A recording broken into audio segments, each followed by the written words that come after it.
என்னென்ன ஏலத்துல நம்மள தவிர ஒரு பயலையும் காணோம். எப்படி வருவானுங்க? இத்தனை வருஷத்துல ஒரு பயம் இங்க வந்து ஏலம் கேட்டதில்ல. அம்மாடி, எல்லாம் நம்ம மேல இருக்கிற பயம். அதுதான்டாமா நம்மளோட மூலதனம். சரியா சொன்னே. நம்ம மேல பயம் இருக்கிற வரைக்கும் தான் நமக்கு மரியாதை கொடுப்பானுங்க. அந்த பயம் போயிடுச்சுன்னா நம்ம பக்கத்திலேயே வந்து சரிக்கு சமமா உட்காருவானுங்க. எதுக்கு வெயிட்டிங்? ஏலத்தை ஆரம்பிக்க சொல்லு. யோ, சொல்லுங்க. ஏலத்தை சீக்கிரம் ஆரம்பிங்கயா. அதான் ஏலம் எடுக்கிறதுக்கு நாங்களே வந்துட்டோம்ல. அதானே. அப்புறம் என்ன நல்ல நேரமா பாத்துட்டு இருக்கீங்க? என்னத்தை ஆரம்பிக்கிறது? முடிச்சிடும்னு சொல்லுப்பா. போன தடவை ஆரம்ப வேலை 50,000 ரூபான்னு எடுத்தோம். இந்த தடவை மேற்கொண்டு ஒரு 1000 ரூபாய் போட்டு 51,000 முடிச்சு விடு.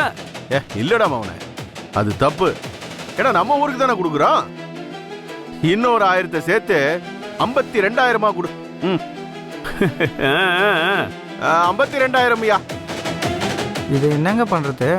இங்க பாரியா, 5 லட்சம் ரூபாய்க்கு மேல போக வேண்டிய ஏலத்தை யாரையும் எடுக்க விடாம இவனுங்களே விலையை நிர்ணயம் பண்ணி ஊரை ஏமாத்துறானுங்கயா. ஓ, அங்க என்னையா குசு குசுன்னு பேசிட்டு இருக்கீங்க? உங்க வயிறு எரியுறது, இங்க அனல் அடிக்குதியா? இவ்வளவு ஏன்? சந்தைக்கு இன்னும் கொஞ்ச நாள்ல என் தங்கச்சி பேர் தான் வைக்க போறோம். அப்ப என்ன பண்ணுவீங்க? வயிற்றுல செத்த போயிடுவானுங்கப்பா. இல்ல என்னையா ஏன் மூஞ்சே பார்த்துட்டு இருக்கீங்க? ஏலத்தை விடுங்க.